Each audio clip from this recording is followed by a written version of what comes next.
Vale, pues justo le acabo de dar a la grabación, que comience a grabar. Bueno, creo que está ya grabando. Buenas tardes a todos y a todas. Muchas gracias por vuestra asistencia y por vuestro apoyo a este seminario de la Facultad de Filosofía y Letras de la Universidad de Granada. Muchas gracias especialmente a nuestro invitado de hoy, Boaventura de Sousa Santos. También agradecer la presencia de José Antonio Pérez Tapia en esta sesión.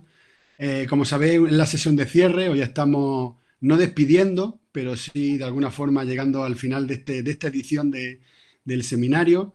Yo quiero agradeceros a todos y a todas vuestra inscripción, vuestra presencia, vuestra discusión, vuestra firme decisión por esa apuesta que habéis demostrado por el pensamiento crítico. Eh, Evidentemente no es la última sesión. El pensamiento crítico nunca se cierra, nunca llega a su final porque siempre se reinventa. Y justamente esta sesión la queríamos dedicar a un diálogo con Boaventura de Sousa Santos, porque en cierto modo él ha sido una de las personas que más ha colaborado a reactualizar el pensamiento crítico postcolonial y decolonial en un momento en el que parecía que se agotaba, ¿no? Le voy a pasar la palabra a José Antonio, que él hará la presentación de Boaventura. Yo sí quería decir unas palabras. Hoy venimos a presentar esta obra, El fin del imperio cognitivo, escrita en 2019.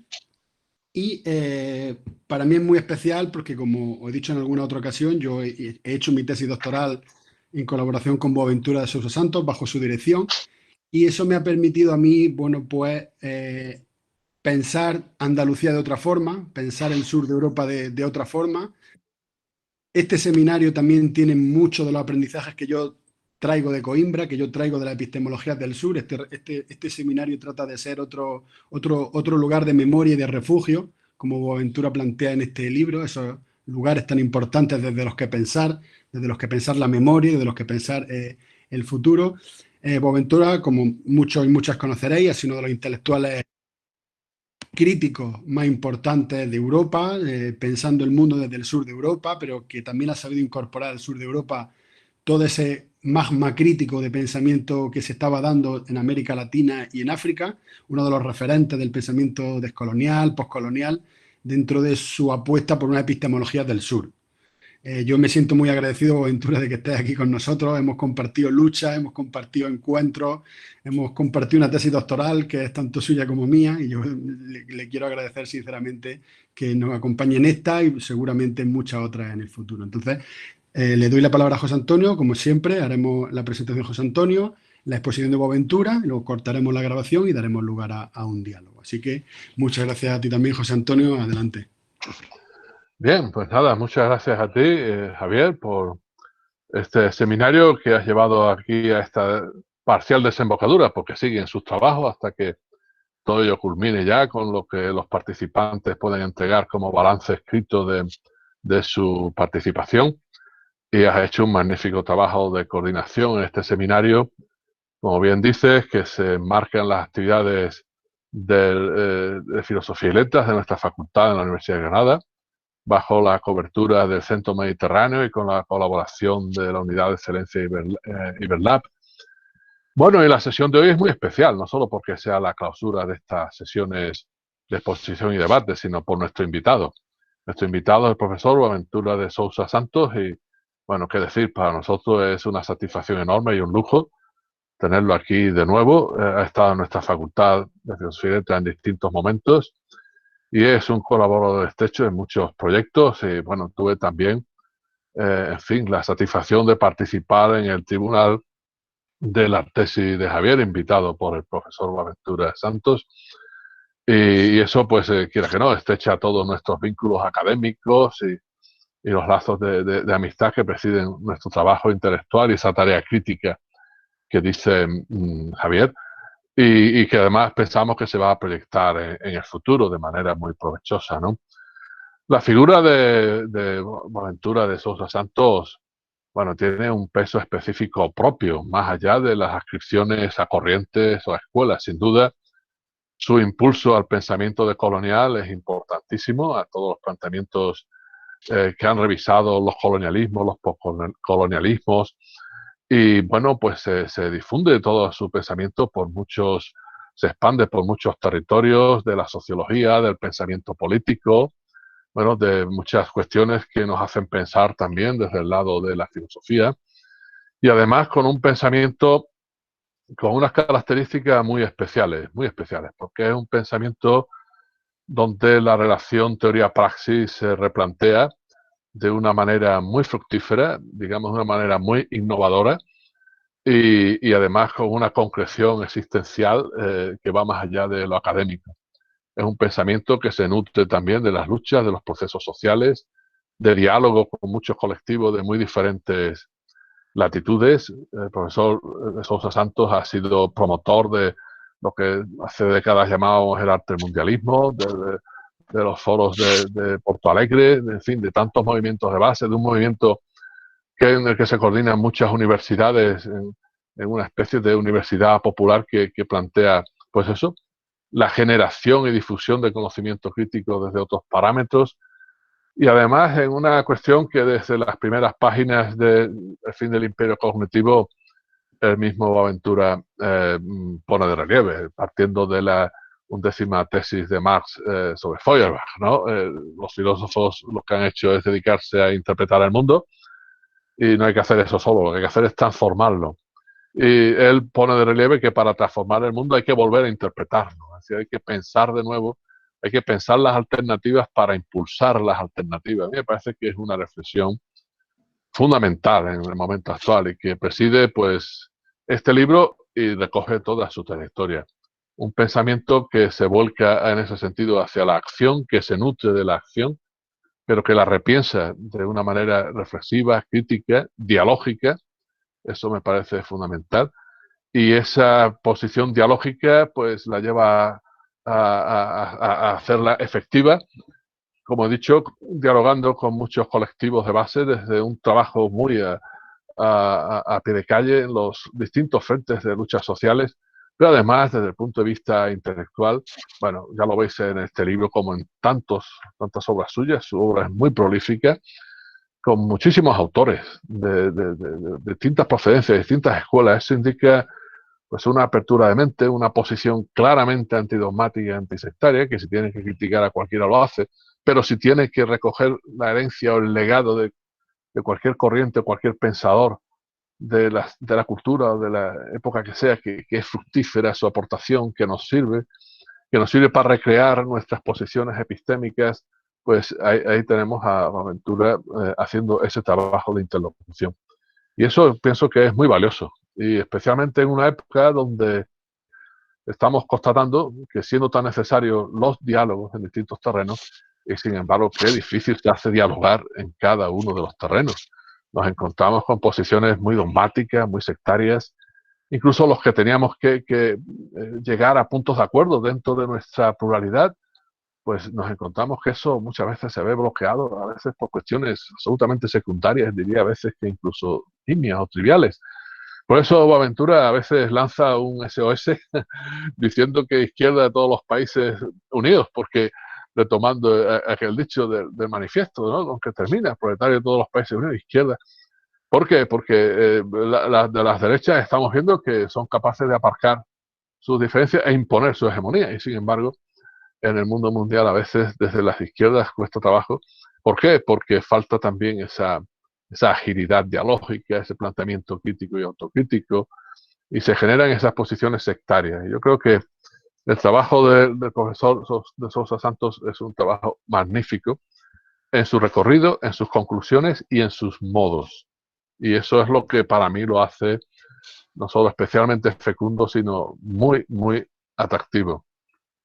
Conocemos muchas obras suyas, yo por mencionar algunas, El milenio huérfano, hace años, pues fue una obra que hizo pensar acerca de la posmodernidad que estábamos viviendo, y esa posmodernidad donde la crisis de la modernidad se manifiesta abiertamente, pues vista desde los sures, daba que pensar en lo que Boaventura planteaba como una posmodernidad de resistencia, como otra posmodernidad vivida desde y reflexionada desde otros parámetros diferentes de la modernidad dominante que llegaba a su propia crisis, ¿no? Y que manifestaba, bueno, cómo se agrietaba su hegemonía, que sin embargo no llegaba a perder.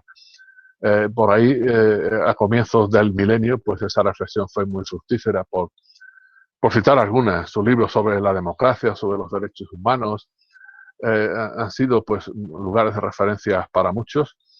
Además, con un lenguaje que, criticando las pretensiones universalistas que se han formulado y se han hecho valer desde planteamientos hegemónicos, sin embargo, pues no desiste de otro universalismo distinto, lo que luego plantea como una pluriversalidad, que es lo que hay que pensar desde una universidad que se hace pluriversidad, subversidad, ¿no? Como plantea también en las últimas partes de este libro del fin del imperio cognitivo. Todo eso son, ya digo, filones de semillas, ¿no? De semillas de pensamiento que en medio de las ruinas, como plantea en algún momento, pues nos hacen alumbrar alternativas y diseñar un planteamiento contrahegemónico, y metidos en una globalización que es como vemos y comprobamos que está configurándose en términos económicos y hoy en términos de una enfermedad que se ha globalizado. Sin embargo, nos reclama y presenta fisuras por las cuales introducir un pensamiento y una acción contrahegemónica para otra globalización distinta. Hace años se puso en circulación pues ese eslogan, otro mundo es posible, y a veces quedó como una fórmula retórica, como tantas, ¿no? Como lo de un mundo sin fronteras, y aparecieron muchas ONGs con ese rótulo, sin fronteras, y sin embargo, paradójicamente, algunas fronteras se cerraban, algunos muros se construían, en otros lugares no se han construido muros porque hay Mediterráneo, y sin embargo, pues hay que romper brecha en esos muros, derribar esas fronteras, hacerlas porosas por lo menos, alumbrar otro tipo de universalidad, de pluriversalidad, ¿verdad? Donde las diferencias quepan, las luchas encuentren su espacio y su manera de hacer fructíferos sus empeños emancipadores y solidarios, y eso requiere un gran esfuerzo colectivo. Y en ese gran esfuerzo las aportaciones de Boaventura son una pieza, creemos, fundamental. Por eso para nosotros, como digo, es en fin, un gozo enorme tenerte hoy aquí, Boaventura, con nosotros.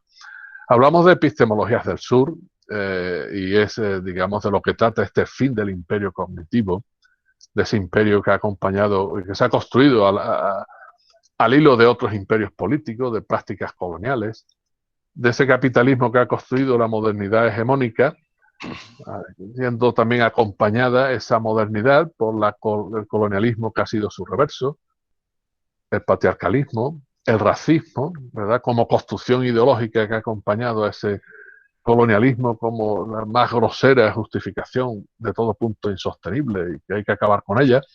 Contra todo esto nos confronta Boaventura en su obra. Y hay ahí aportaciones que conectan con obras anteriores y que me parecen fundamentales, y vamos a tener ocasión de oírlo. Yo subrayo solo algunas cuestiones que me parecen bueno, que merecen detenernos en ella y, en fin, contar ahora con su voz en vivo y en directo, aunque sea a través de pantalla, por ejemplo, para abundar en la ecología de los saberes, en esa ecología de los saberes, cómo se articulan los saberes que hay que rescatar, sacándolos de los epistemicidios de tanto genocidio y etnocidio cultural, cómo construir esa ecología de saberes en una clave de epistemologías del sur, que no solo es la contrarréplica del norte, sino otro paradigma, otro modelo, una epistemología, otra, como también se ha mostrado en el libro que él coordinó junto con María Paula Meneses, ese libro magnífico, en español está en la editorial ACAD, Epistemologías del Sur, justamente, ahí lo tiene Javier preparado para mostrarlo. A Javier no se lo olvida nada, lo lleva todo antes, ¿verdad? Y es vamos, un manual, no solo un manual porque lo tenemos a mano, es decir, una obra colectiva con aportaciones riquísimas, ¿no? De pensamientos desde los sures, ¿no? Puestos en diálogo. Y además desde los sures y digamos con una voluntad de diálogo hasta respecto al norte. Es decir, tiene que cambiar el norte, ¿verdad? Y porque el sur no es solo, bueno, no es una categoría meramente geográfica, él lo ha dicho siempre. Es geopolítica, pero tampoco es geopolítica, es una categoría ética, política, emancipadora. Hay sur en el norte y a veces hay incrustaciones o quistes del norte en el sur, ¿no? En tanto que se prolongan también las mismas relaciones coloniales que heredamos del pasado y que se reciclan como neocoloniales en un contexto de globalización. Eso es lo que hay que cambiar. Y combatir el racismo que les acompaña, que cuando pensamos que, bueno, pertenece al pasado, no, reaparece de nuevo, reciclado en nuevas formas, como hemos visto en las sesiones del seminario.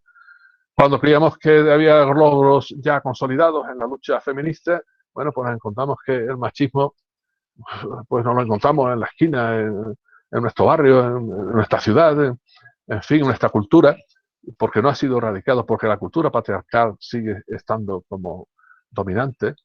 Y ahí tenemos el capitalismo que podemos pensar, parafraseando a Jameson, de manera más fácil podemos pensar en el fin de la pandemia que en el fin del capitalismo, porque se recicla constantemente. E incluso cuando se habla de vacunas, pues trata de sacarle buen rendimiento económico a la vacuna y estamos viendo como si no se remedia, pues las desigualdades también se van a manifestar crudamente en cómo se difunde y cómo se vacuna a la población en países ricos, en países pobres, según sectores sociales, etcétera.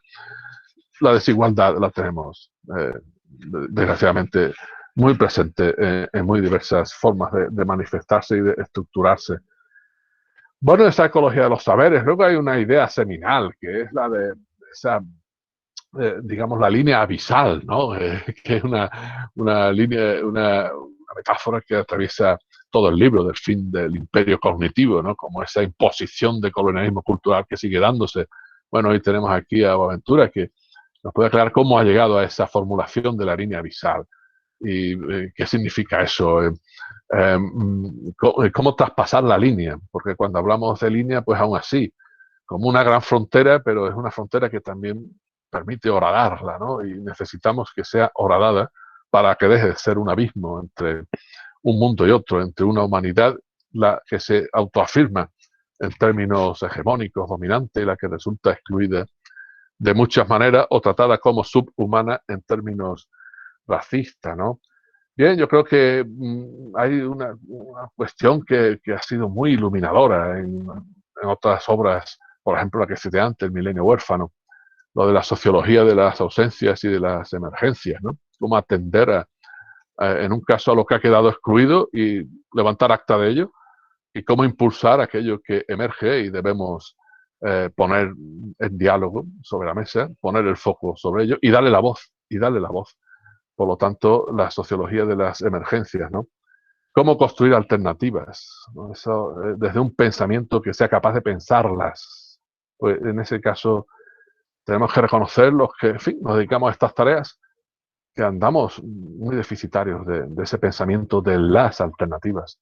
Porque las alternativas se construyen en la praxis, en la acción colectiva, con sujetos políticos que se nutren en su colectividad de los sujetos individuales, de los movimientos sociales.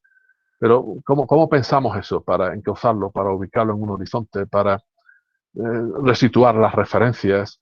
¿Cómo lo hacemos? ¿Cómo lo hacemos además para dejar atrás esos antagonismos, por ejemplo, de lo que él trata y nos promete al final de su libro, pues una obra en ese sentido, por ejemplo, entre reforma y revolución, ¿verdad? Pues seguramente hay que combinar y mezclar esas dos cosas, hacer un mestizaje cultural en este caso, político. Entonces, ¿cómo hacemos una democracia revolucionaria y una revolución democrática? ¿Verdad? No se trata de elegir entre esos dos polos cuando sabemos que el reformismo en contextos democráticos ha quedado muchas veces frenado, diluido, o como la revolución muchas veces se ha visto traicionada y conducida a la antirevolución. Él menciona el caso del estalinismo como caso flagrante al respecto en la historia. En fin, ¿cómo resolvemos todo esto dando paso a nuevas formas de pensamiento y de acción y de pensamiento? Luego, en fin, sus planteamientos sobre la universidad nos tocan algunos muy de cerca, porque nuestra vida es universitaria y eso pues nos lleva a estar constantemente trabajando en este ámbito, para este ámbito, y tratando de reformar y de cambiar democráticamente, epistémicamente, nuestra propia institución. Es decir, esta institución, digamos, eh, alguien diría el templo del saber, pero un templo muchas veces profanado, si hablamos en esos términos, pero profanado por muchos intereses, incluidos por los de mercado, que se imponen también hasta en las maneras de gestión o de planificar hasta estudios y programas, etcétera. Bueno, pues cómo trabajamos desde esta universidad y cómo la ponemos en función de la ecología de los saberes, de las epistemologías del sur, es otra cuestión. Bueno, para terminar en esta presentación, voy a recordar un asunto que hace años, incluso cuando algunos citábamos a Boaventura, los que nos oían, nuestros interlocutores, ponían una cara rara, ¿no? Como diciendo, esta gente que dice esto, lo dice Boaventura, y este lo cita, y este, ¿de dónde viene este asunto de un portugués que además, bueno, de mucho peso, pero sí, a lo mejor es que eso vale para Latinoamérica, pero no para acá? Pues no. Me refiero al diagnóstico suyo sobre el fascismo social que se nos venía encima hace años. Eso desde mucho tiempo atrás lo viene diciendo en sus libros Boaventura. Y aquí tenemos muchas manifestaciones de ese nuevo fascismo, ese neofascismo, ese fascismo social, que no es, salvo cuando también lo es, en algunos lugares, no es el de Bota Correaje, no es el fascismo de los años 30, ¿verdad? Pero es un fascismo que destruye democracia, que vuelve a plantear un racismo de lo más burdo y grosero, como todo racismo, pero lo hace cínica y abiertamente. Un fascismo que se alía con los poderes económicos, en fin, más potentes sin empacho alguno por esos mismos poderes. Un fascismo, pues eso, que sigue siendo pues machista, eh, como lo hemos visto en algunos de sus representantes, algunos de los cuales pues, han llegado a presidencia de gobiernos muy relevantes en la dinámica de sus propios países y de nuestro mundo. Y ahí los tenemos, ¿verdad? Bolsonaro en Brasil, Trump ha sido apeado de la presidencia en Estados Unidos y encarnaba en gran medida ese fascismo social, pero lo tenemos en España, lo tenemos en distintos países de Europa. Y ojo, atención, porque ahí está ese fascismo social que nos exige una actitud vigilante, pero para nada pasiva, sino una actitud muy activa, ¿verdad? Y eso también pertenece a las batallas que hay que seguir dando desde las epistemologías del sur, ¿no? Bien, no me voy a extender más, porque lo que tenemos que hacer es disfrutar de la palabra de Boaventura de Sousa Santos. Reitero mi agradecimiento, Boaventura, que nos dedique un poquito de tiempo en esta tarde otoñal, en vísperas de primavera, en estas circunstancias difíciles de pandemia, que nos exigen cuidarnos a todos y cuidarnos cada uno a sí mismo, a su entorno, recíprocamente unos a otros, salvando la salud pública para poder salvar vidas individuales. Y nada, hemos tenido nuestra facultad en estos momentos y ojalá podamos vernos pronto cara a cara, en la proximidad, no solo cara a cara en la pantalla, que tiene la ventaja de que no tenemos que utilizar mascarillas, pero cara a cara en la proximidad de nuestras relaciones corporales, físicas, en fin, donde podamos saludarnos con el abrazo que hoy no podemos darnos en el sentido más real de la expresión. Pues adelante, Boaventura, muchísimas gracias y somos todos oídos y ojos mirándote. Hola, buenas tardes a todas y a todos. Mi querido José Antonio, muchas gracias por esta maravillosa presentación y a mi querido Javier, obviamente también, que ha organizado todo esto y son todos los que han contribuido para que esté aquí y un placer enorme porque los jóvenes estudiantes que están con ustedes tienen siempre, reflecten también la calidad de los seminarios y de los profesores, y así nosotros nos vamos aprendiendo. Entonces yo estoy seguro que estoy en una compañía muy buena de gente y por eso me alegra mucho de estar aquí. Yo pienso que nosotros hablamos siempre de un contexto, a partir de un contexto, ¿no? Y este contexto en que estamos es un contexto que es complicado. O sea, Antonio ya lo refirió como este inicio, para mí es un inicio de milenio verdadero. Yo pienso que la pandemia es lo que marca el inicio del siglo XXI, porque se va a inscribir en nuestra sociabilidad de una manera u otra. Yo pienso que nosotros no vamos realmente a librarnos de la pandemia, vamos a entrar en un periodo de pandemia intermitente, porque cada vez más claro que este modelo de desarrollo capitalista, colonialista y patriarcal en que vivimos es una constante agresión a la madre tierra, a la naturaleza, y la naturaleza nos está mandando mensajes porque la vida de los humanos es 0.01% de la vida del planeta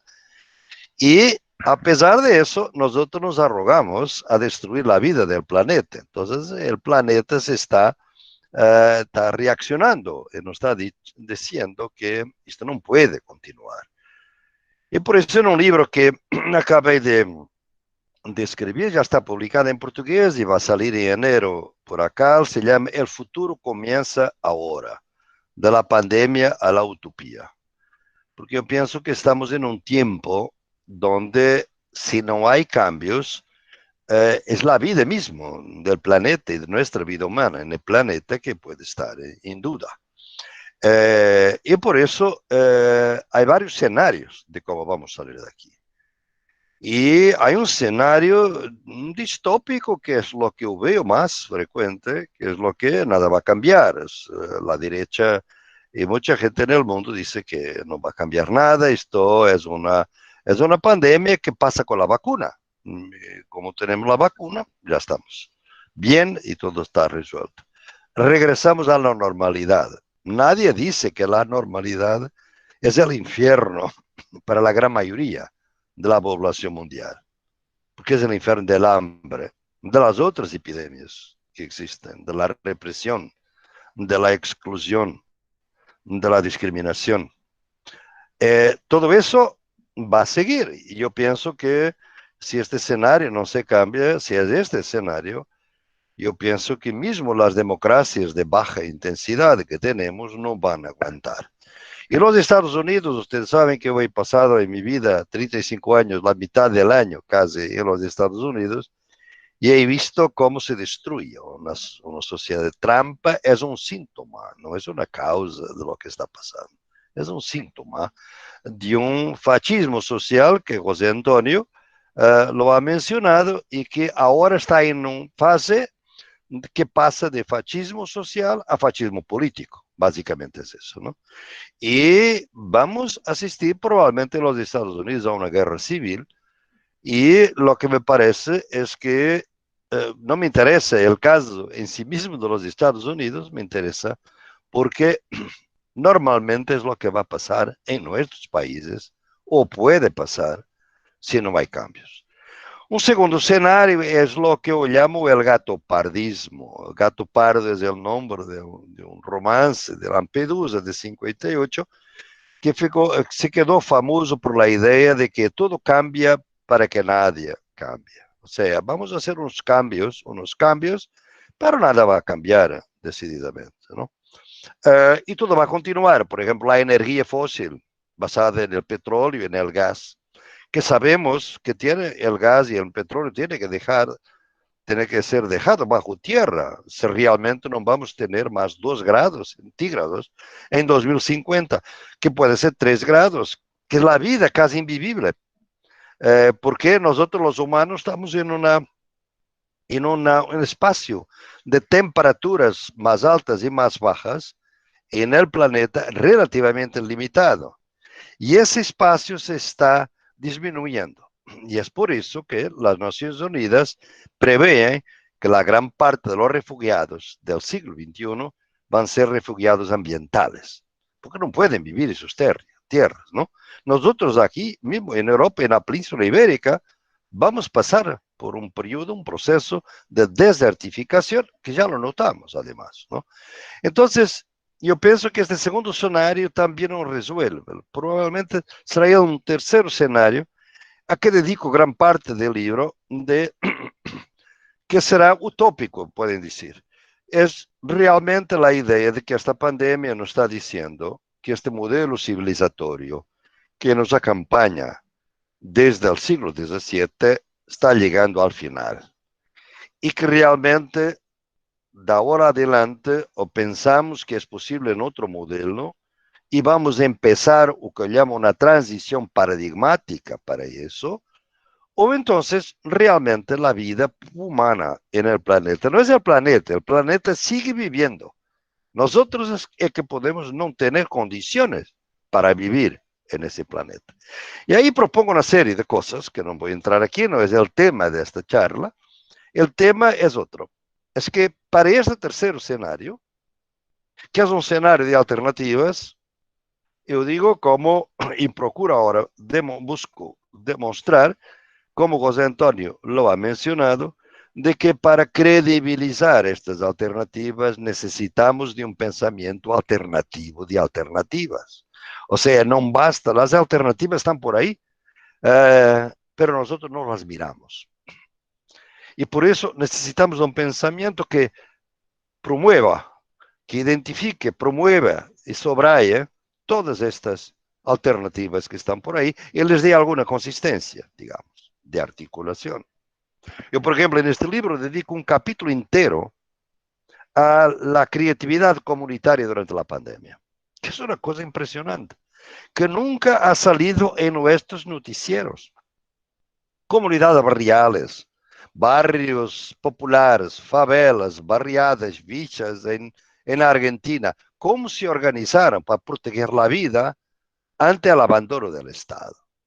Los pueblos indígenas, menciono varios, desde Perú a Colombia, a los Estados Unidos, cómo se organizaron para realmente protegerse, para encontrar en sus medicinas la inmunidad que nosotros no tenemos, para criar en cuarentenas, digamos, en confinamientos de protección de las comunidades.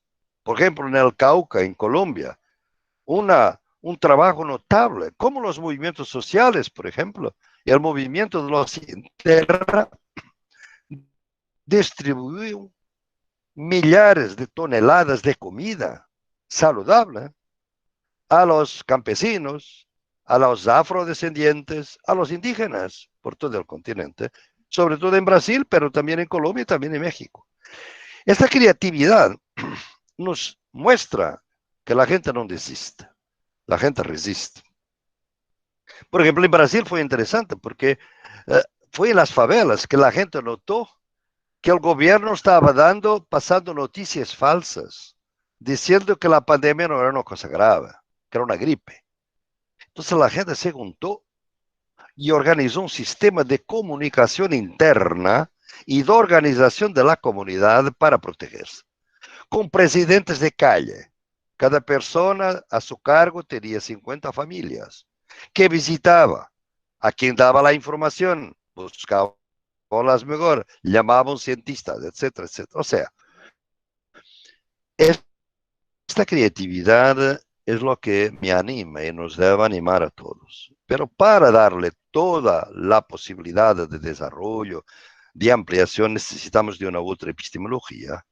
Yo pienso que las epistemologías del sur, que ustedes ya tienen un cierto conocimiento y que ahora en este libro está ahí de una manera sistemática presentada, puede ser una de las alternativas. No es la alternativa, pero es una de las alternativas. Entonces yo quería hablarles un poquito de esto, porque ¿dónde parte esto? Parte de varias cosas. Me quedaría aquí muchas horas con ustedes, sería un encanto, un seminario de muchas horas. No tenemos ahora. Pero yo durante mucho tiempo, en trabajos de los 80, de los 90, me he dedicado bastante a lo que llamaba entonces la pluralidad interna de la ciencia. Es la idea de que hay muchas maneras de hacer ciencia. Aprende eso con las cientistas y epistemólogas feministas, Sandra Arden, Donna Haraway y muchas otras, que me enseñaron desde temprano que había muchas maneras de hacer ciencia y que, por ejemplo, Darwin en el siglo XIX fue una manera muy machista de organizar la origen de las especies y que se podría leer todo el trabajo de una manera femenina y no masculina. Y que sería interesante, y entonces si hiciéramos esto, llegaríamos a una otra teoría de origen de las especies, que quizás no elimina la de Darwin, pero presenta el otro lado, y ese lado fue presentado, de hecho, por un hombre, Kropotkin, que fue un gran anarquista ruso, que estudió el comportamiento de las abejas en Siberia y que desarrolló toda una teoría. O sea, estas alternativas científicas, yo estudié en el Max Planck Institute de Heidelberg, en Alemania, que era dirigido por dos cientistas, era Habermas de un lado y Weizsäcker del otro. Yo estuve ahí con ellos, era una maravilla de al almuerzo, por ejemplo, poder hablar con ellos y ver cómo si había alternativas de hacer ciencia, ¿no? Pero mi preocupación era esta pluralidad interna. Un momento en que yo paso de la pluralidad interna a pluralidad externa. Es que no es simplemente que hay varias maneras de hacer ciencia, es que la ciencia moderna es un sistema de conocimiento válido, tiene su validez que debemos criticar, pero admitir, porque estamos aquí, por supuesto, dentro de un cambio, de un ambiente, digamos, de ciencias sociales, pero no es el único válido, hay otros conocimientos válidos. Y eso, que parece ser una descubierta epistemológica, no lo es. Realmente lo aprendí con los movimientos populares, lo aprendí desde mi trabajo, digamos, en la favela de Brasil, que realmente es la gente que era iletrada muchas veces, tenía una sabiduría de vida extraordinaria y que para mí todavía no era conocimiento en ese entonces. Yo no estaba preparado para validar eso como conocimiento. Era información, como un buen sociólogo haciendo observación participante. Esto era información para mi conocimiento. De hecho, era conocimiento propio, distinto del mío, por supuesto. Pero habría posibilidades de articular estos conocimientos, respetar diferentes epistemologías. Es esto del trabajo que hago desde el inicio del milenio y que tiene la última, quizá la última en español ya no es es en la oficina, en el taller del sociólogo artesano, que acaba de salir por Morata en Madrid. Son mis clases, después fueron revisadas por mis colegas y que están ahí, y que es una manera de explicar las epistemologías del sur de alguna manera más sencilla. Entonces, lo que son las epistemologías del sur. Saben que el otro aspecto de mi contexto para hablar hoy es que yo pienso en la cosa que más me perturba por veces, ¿sí? Que mueve, es la inercia de las ideas muertas. O sea, la crítica del eurocentrismo, del colonialismo, del patriarcado, la hemos hecho con argumentos muy contundentes, con mucho conocimiento, con mucha historia, por ejemplo. Miren, por ejemplo, el trabajo de Javier sobre releer, reinterpretar lo que fue la Andalucía y cómo es una forma de colonialismo en Europa que después se va a transferir para las Américas. Es una lectura muy importante que además también nos trae una otra presencia de los árabes aquí en la península. Cuando 7 siglos que han quedado prácticamente desconocidos de los europeos. La crítica está hecha. ¿Cuál es mi sorpresa? Es porque es que las ideas muertas siguen válidas en nuestras universidades, en nuestra educación, en nuestros manuales de colegios, de escuelas secundarias y básicas. Hay una gran inercia y pienso que esto parece un poco polémico, pero es lo que pienso. Es que la crítica hoy en día puede parecer demasiado fácil. Porque ya hay una corriente muy larga de ambiente crítico, que además en este momento está disminuyendo. Y voy a eso. Está disminuyendo porque las fuerzas conservadoras y reaccionarias se han dado cuenta que nuestra crítica era desestabilizadora y empezaron a reaccionar. Yo lo veo en los Estados Unidos muy claramente. Hay casi censura a los profesores en este momento. Sobre todo hay ciertas cosas. Yo, por ejemplo, si estoy a editar una clase, es muy difícil que yo pueda, sin consecuencias, decir que Israel es un estado de ocupación colonial en Palestina. Hay censura casi. Yo lo puedo hacer porque en este momento no dependo de mi salario de los Estados Unidos. Pero si dependiera, no sé lo que sería. En Brasil, mis estudiantes que hicieron el doctorado conmigo me dicen, profesor, ¿cómo vamos a hacer? Hay gente que está grabando nuestras clases y que dicen que somos ideológicos y que tenemos ideología de género.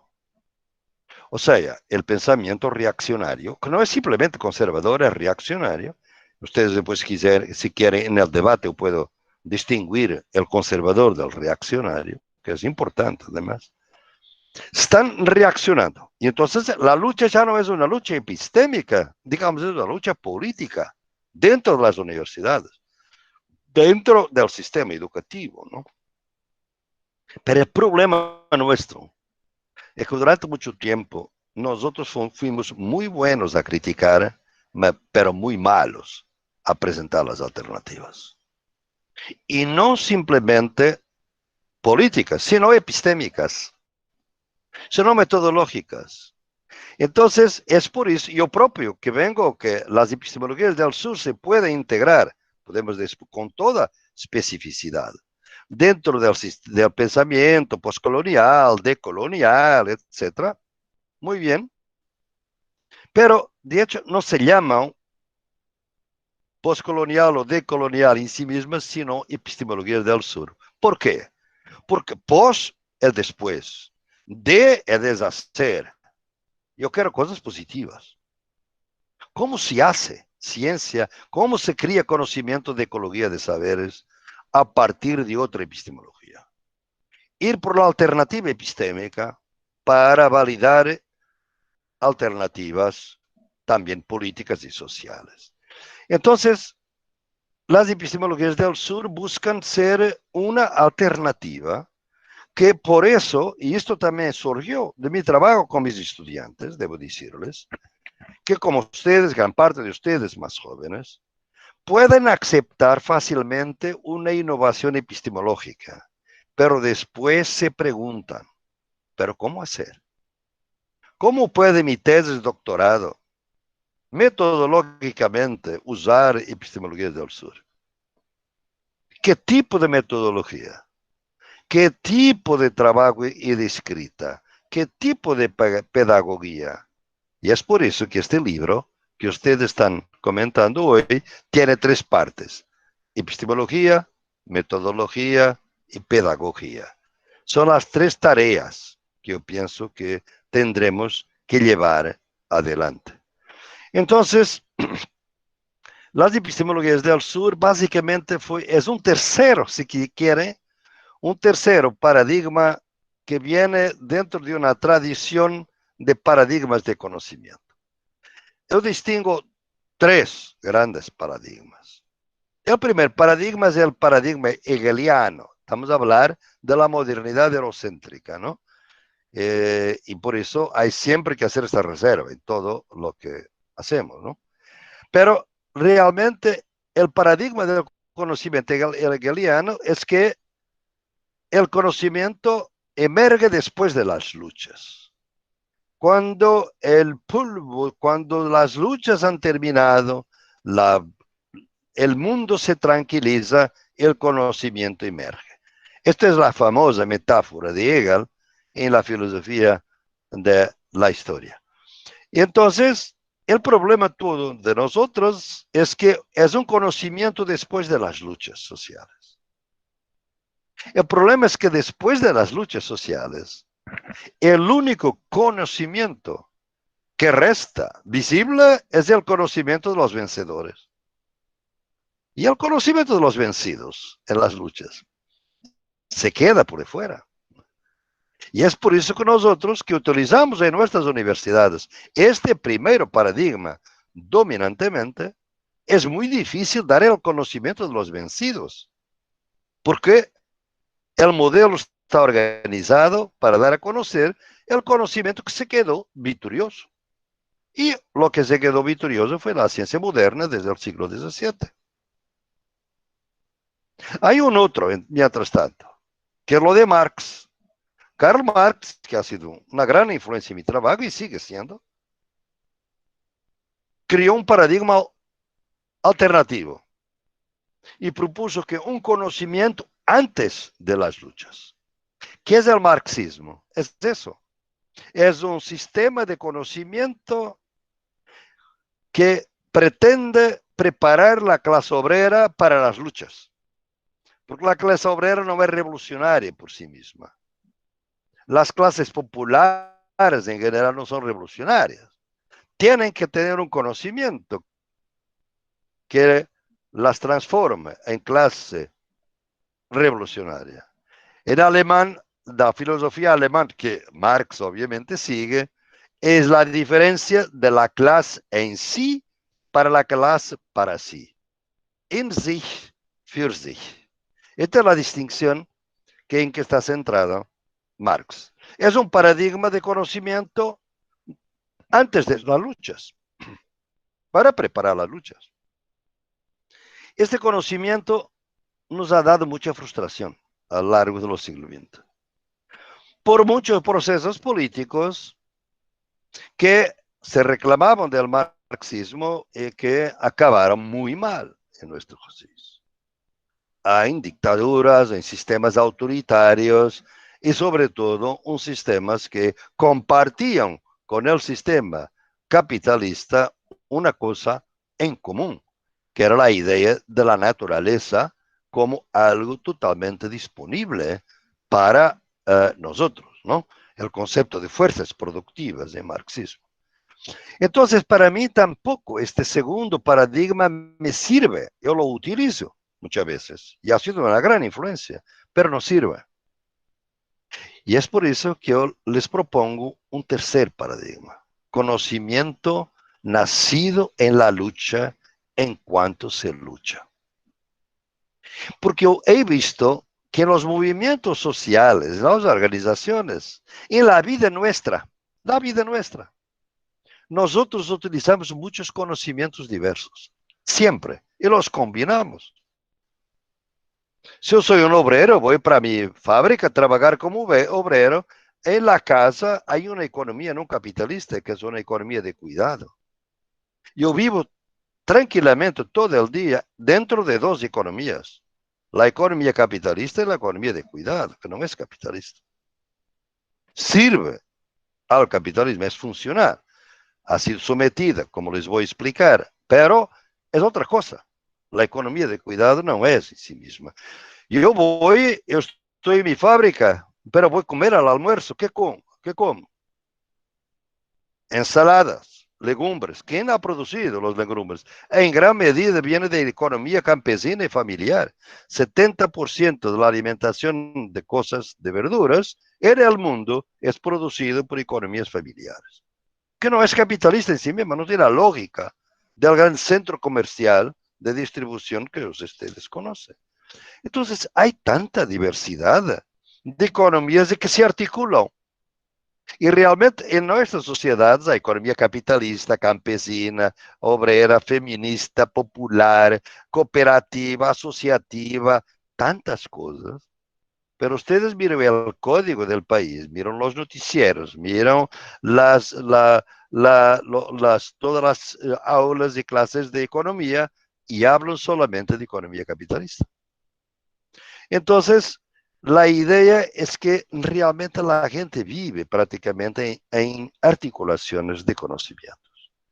Por ejemplo, en una lucha en que estoy muy involucrado, que es la lucha contra los agrotóxicos, que son los insecticidas, los pesticidas que se usan en la agricultura industrial, es muy claro que en nuestra lucha nosotros tenemos los aportes de cientistas, de ingenieros, de agrónomos que no trabajan para la Monsanto, están en contra de los transgénicos, trabajan con nosotros, pero tenemos también el conocimiento popular de los campesinos, de los indígenas que nos han dicho y que saben por su experiencia cómo estos productos están dentro del cuerpo, son veneno y por eso no es necesario ser científico para saber que esto es veneno, ¿no? Entonces, articulamos y en la lucha están articulados conocimientos. ¿Por qué es tan difícil articular esto? Si ustedes así parece verdad. Entonces, lo que busco en las epistemologías del sur es vencer esta dificultad. Y este es un proceso, digamos, colectivo. Estamos trabajando en muchos conceptos y les invito a sumarse a nosotros y a ustedes ahí, porque Javier y José Antonio están haciendo el mismo camino. De todos estos conceptos son trabajo en curso, nada está, digamos así, definitivo. Por ejemplo, la línea abisal, que José Antonio, que es fundamental para mí, es que nuestra sociedad no puede haber humanidad sin subhumanidad. Y esto fue lo que me llevó a hacer una crítica interna y positiva al paradigma, al modelo postcolonial o decolonial. ¿Por qué? Porque yo vi que mis colegas que trabajaban en eso, y algunos son muy amigos de trabajo y son muy queridos, pero por un lado hacen muy bien la crítica, pero no cuidan de alternativas. En segundo lugar, casi no hablan de capitalismo.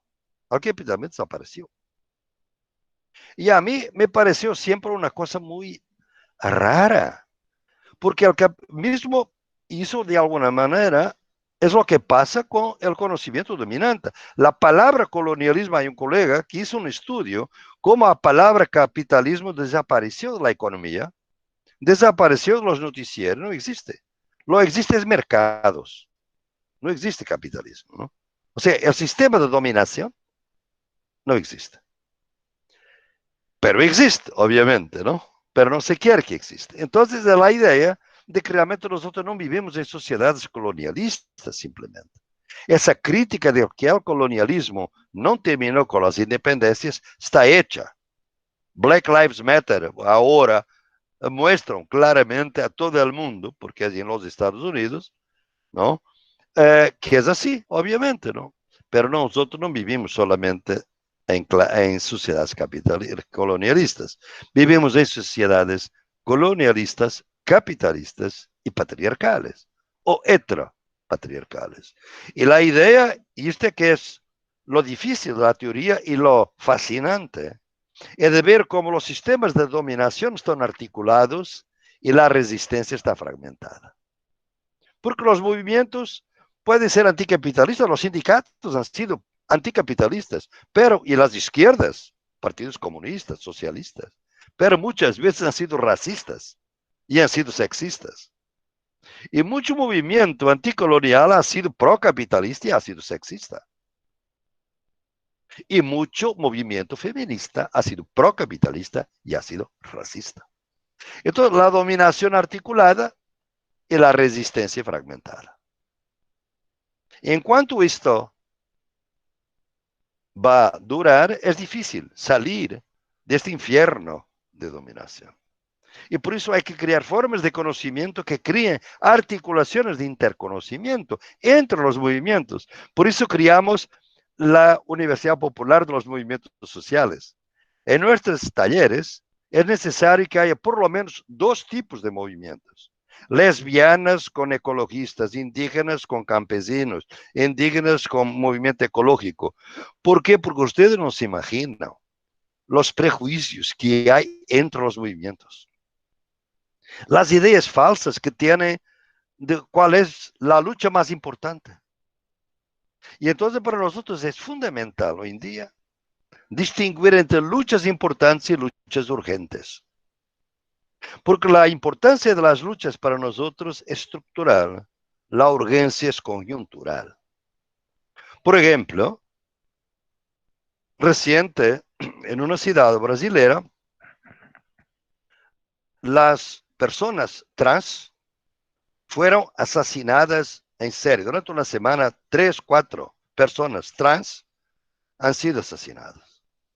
De repente, la lucha para proteger la vida de la gente trans y por eso la lucha en contra del heteropatriarcado es la más urgente. ¿Quiere decir que es la más importante? En general, no. Es urgente en esta ciudad, es urgente en este contexto, pero no tiene que ser la más importante en general. La lucha anticapitalista, anticolonialista y antipatriarcal en general. Entonces, hay dinámicas propias.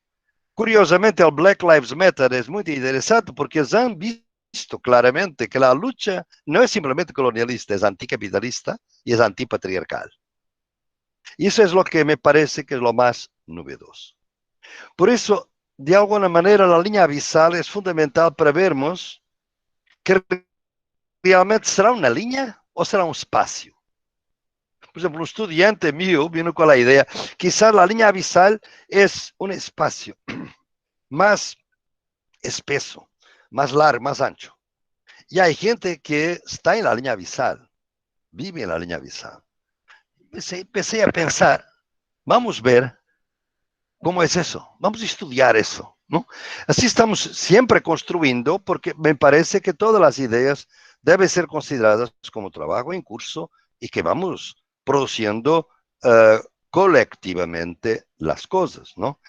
Pero siempre, y realmente es una lástima que no tengo todo el tiempo que les gustaría para hablar de esto, siempre el problema es esto. En la práctica concreta de mi trabajo, de campo, de mi tesis, de mi estudio, ¿cómo hago? Sobre todo perante algunas ideas desestabilizadoras que por veces presento. Yo, por ejemplo, hace poco estaba en un debate con la Universidad de Pensilvania, en Filadelfia, en los Estados Unidos, con estudiantes, y les decía, mira, dentro de 10, 20 años, algunas tesis de doctorado vuestras van a ser en coautoría.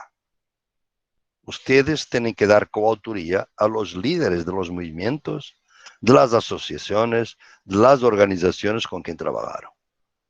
Porque realmente hay muchas tesis hoy en día que resulta de una colaboración muy larga con las gentes de las comunidades, con líderes, con activistas, con personas.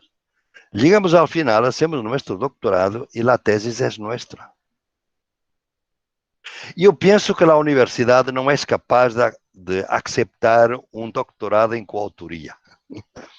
Pero de aquí a 20 años, quizás, hay que luchar por eso.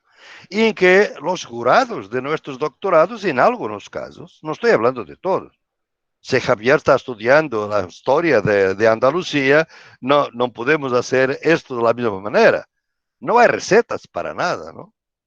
Pero, por ejemplo, si yo estoy trabajando en esta villa de Zabaleta en Buenos Aires, si yo tengo un estudiante que hace una tesis durante un año trabajando con ellos, yo pienso que en el grupo de jurados debería estar el gran líder de Zabaleta, que es Nacho Levy, un querido amigo. ¿Por qué no? No tiene doctorado, por supuesto, pero sabe mucho más de la comunidad que nosotros. Esta idea de que hay otros saberes, otros conocimientos que hay que valorar es muy desestabilizadora para nuestros departamentos, para todo esto. Pero la idea peor, y eso se logra, es una transición paradigmática, vamos caminando con eso, ¿no? Pero la idea más difícil, digamos, es la metodológica. ¿Por qué? Porque si estoy haciendo historia, yo puedo ir a buscar a un archivo, es muy difícil ir al archivo, pero hay archivos. En este momento, ahí en Granada está un estudiante que es una gran lideresa indígena de México. Ahora estoy en conversas con ella, pero está en Sevilla en este momento, ¿no? Pero Josefa, que algunos quizás la han conocido, es una grande lideresa indígena de México. Y está en el archivo de las Indias en Sevilla, claro, porque ¿dónde están los títulos originarios de las tierras indígenas de América Latina? Claro, en los archivos. Claro que mucha gente no los ha visto, pero esta joven indígena tiene necesidad de venir a la colonia, al colonizador antes, para saber de su trabajo, ¿no? Por eso, los archivos nos dicen más de lo que nosotros pensamos.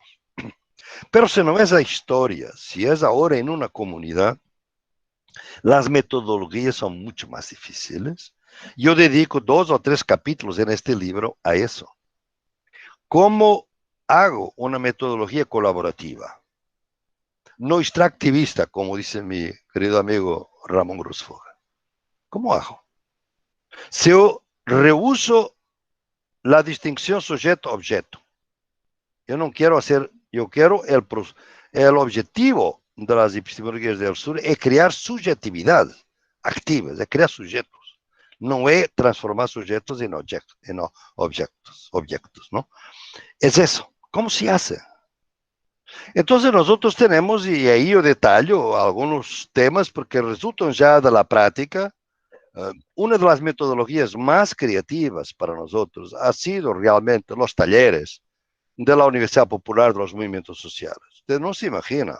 Usted puede organizar un taller de una universidad popular que no costa. Yo gustaría que, si vuelvo a Granada, vamos a organizar ahí un taller de la Universidad Popular de los Movimientos Sociales. 40 personas, 2 días en residencia con mensalidad, juntos, vivir y convivir juntos, cuando 1/3 son académicos, 2/3 vienen de los movimientos, de diferentes movimientos, para crear interconocimiento. ¿Por qué 1/3 de académicos y no 2/3? No, porque los académicos son los dueños de la palabra, entonces tiene que estar en minoría en los talleres, pero hablan siempre bastante. Entonces, pero hay control de tiempos, ¿no? Y todo es una rueda de conversa. Yo les digo que mis estudiantes, por ejemplo, han construido mucho conocimiento a partir de los talleres de la Universidad Popular, de los movimientos sociales. Hay muchas otras. Yo en el libro voy por otros tipos de trabajos donde podemos hacer colaboración, que es hoy cada vez, y ustedes saben, todo esto no es teoría, es teorización de prácticas que han sido dejadas de lado. Por ejemplo, algunos estudiantes míos ya que son profesores ahora, indígenas, están en la universidad y me dicen, profesor, yo ahora estoy en la universidad, yo tengo un plan, y algunos están en escuelas secundarias, ¿no? Yo tengo un plano de estudios, tengo libros para enseñar a mis estudiantes, pero lo que dicen los libros es ofensivo para mi pueblo. Yo no puedo enseñar estas cosas. ¿Cómo voy a quedarme como profesor si estas cosas contradicen mi vida, lo que pienso? Les debo decir que este es un problema existencial enorme hoy en día, porque tenemos hoy mucha gente que viene de la resistencia anticapitalista, anticolonialista y antipatriarcal en las universidades, ¿no? Y por eso noto más que otros el dilema existencial de enseñar algo que es ofensivo para su propia existencia. Entonces, esto nos obliga a crear una otra autorreflexividad y apoyar colectivamente como vamos creando. Y una de las ideas maestras para mí, y mi experiencia, lo que lo estoy comunicando, es que nosotros no podemos resolver esto de un día al otro. Hay una transición en esto. Hay que tener mucho aprendizaje. Hay que crear cursos paralelos. Yo estoy convencido que en las universidades tendremos que crear la contrauniversidad. Dos que estamos. Yo propio. ¿Por qué razón? En que la Universidad de Coimbra fue a inventar la Universidad Popular de los Movimientos Sociales. Porque yo no logro que mi centro de estudios sociales sea una universidad popular. Es imposible. En este momento, digamos, ¿no? Pero podemos crear estructuras que van caminando y que nos enriquecen y que permiten caminar. Por eso es que las pedagogías están conectadas con las epistemologías del sur de esta manera. Entonces, es casi arbitrario lo que he escogido para hablar. Además, yo fui pensando lo que debería después de que José Antonio me provocó con algunos temas y estoy aquí. Podríamos quedar aquí por horas, por días, ¿no? Porque es un trabajo que está muy, digamos, anclado en todo mi trabajo, no solamente como científico social, como sociólogo, sino también como activista, porque para mí, como epistemologías del sur, yo les digo, lo peor de las epistemologías del sur es transformarse en una cátedra o una aula, o sea, un tema. Entonces, yo estoy en un curso de sociología y hay un curso llamado Epistemologías del Sur. Y el resto no tiene nada a ver con eso, pero hay un curso. Es la manera moderna de integrar el otro, es esta. De integrar de una manera domesticada que no perturbe mucho las cosas, ¿no? Por eso yo hoy en día, hoy realmente tengo en mi trabajo el 50% para la universidad y el 50% para los movimientos sociales.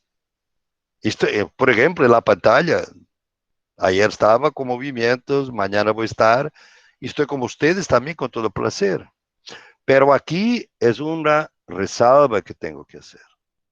Yo lo hago porque lo puedo hacer ahora.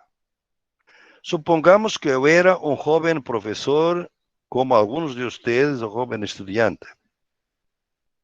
Sería distinto. Sería distinto. Yo tendría que tener otro tipo de actitud, pero sin vender el alma. El problema es que nosotros debemos, de alguna manera, tendremos, si queremos quedarnos en el mundo académico y hacer la ecología de saberes, tendremos que estar también en el mundo académico. Y aquí hubo, ya termino de esta manera, una diferencia que es más polémica que todo, pero que me parece obvia, ¿no? Que es que algún pensamiento decolonial creó una idea, a mi juicio, negativa de anticiencia. Toda la ciencia es colonialista, toda la ciencia y toda la historia y toda la filosofía acabó. Eso, a mi juicio, es un malo servicio a lo que queremos hacer con las epistemologías del sur. ¿Con qué lo aprendí? No lo aprendí con profesores, aprendí con un grande líder de los movimientos de liberación contra el colonialismo portugués, Amílcar Cabral, de Guinea-Bissau. Él me decía, mira, no me decía a mí, escribió, él falleció en 1900, fue asesinado en 1973. No podemos dejar, decía él para sus compañeros en las clases de formación política, que todo el conocimiento que el colonizador nos ha dado es colonialista o es malo. Tenemos que aprovechar lo que podemos. Y cómo aprovechamos eso, tenemos que ser nosotros a decidir lo que es bueno.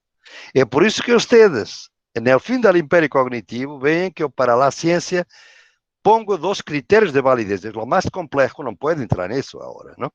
Dos criterios de validez. Una que viene de las metodologías científicas propias. El otro, el carácter pragmático de qué lado está la ciencia en la lucha concreta.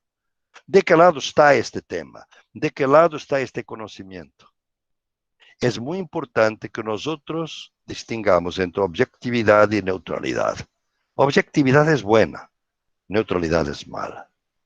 Entonces, las epistemologías del sur no son anticiencias. Buscan reformar, crear una ciencia pos-abisal que se articula y que se sepa articular con otros conocimientos no científicos. Porque la ciencia tiene que saber sus límites. Como decía Carl von Weizsäcker, con que estudié un poco, él decía, mira, la ciencia resuelve muchas cuestiones, pero no es capaz de responder, de contestar la pregunta, ¿qué sentido hace hacer ciencia? ¿Para qué hacemos ciencia? Esto no es una cuestión científica. La ciencia no la resuelve. Es ética, es política, es filosófica, quizás, pero no es una cuestión científica. Por eso yo pienso que si conocemos los límites, lo más irracional en nuestro mundo no es las noticias falsas y la fantasía, etc. Es la racionalidad que no conoce sus límites, que no conoce su ignorancia. La ignorancia, la docta ignorancia de Nicolaus de Cusanos, la ignorancia esclarecida. Sabemos que no sabemos, de alguna manera. Entonces, eso más o menos que tenía para los decir, podría decir otras cosas totalmente, otras dentro de las epistemologías del sur, pero me detengo acá y claro, con mucho gusto contesta a preguntas, debate, así de una manera suelta. Disculpen si me quedé un poquito demasiado, pero fue José, la culpa es de José Antonio que me provocó. Feliz culpa, como decía un himno litúrgico. En fin, bendita culpa que permite pues oír lo que acabamos de escuchar. Muchísimas gracias, Boaventura, por esa exposición no solo tan densa de contenido, tan sugerente en tantas vertientes, sino, en fin, tan cargada también de testimonio y de experiencias que nos abren muchas puertas y muchos espacios, ¿no? Bien, es el momento de abrir un diálogo. En todo caso, algunos nos reservamos porque ya hemos hablado. A los que tengáis cuestiones que añadir, que comentar, que preguntarle, vamos a aprovechar esta ocasión por un tiempo, en fin, sin abusar de la amabilidad y generosidad de vos aventura, pero algunas cuestiones que podáis plantear, porque son muchas las que suscita su libro, su intervención y bueno, pues este diálogo que es con él personalmente, pero de alguna manera pues es también con su Universidad de Coimbra, con su Centro de Estudios Sociológicos, a quien él ha promovido y del que forma parte de su dirección honoraria ahora mismo, como emérito. Y entonces a través de nosotros, pues esas universidades que son esos lugares que hay que remover, pues de alguna manera lo conseguimos desde dentro cuando lo podemos hacer. Y efectivamente, como muy bien dicho, hay cosas que en determinadas situaciones vitales en nuestros recorridos biográficos pues requieren cierta paciencia y cuando se llega a otras situaciones pues no lo podemos permitir. Afortunadamente contamos con un Centro Mediterráneo y con iniciativas como las que Javier impulsa, con las que recogemos y hacemos nuestras, para poder hacer esto en un marco universitario. Luego, algo se mueve, ¿no? En nuestras universidades y hay que seguir por esa línea que marca Boaventura con tantísima lucidez. Bueno, pues Javier quizás tenga algunas palabras pedidas en el chat o ¿cómo lo ves, Javier? Tú que llevas el control de toda esa cuestión de petición de palabras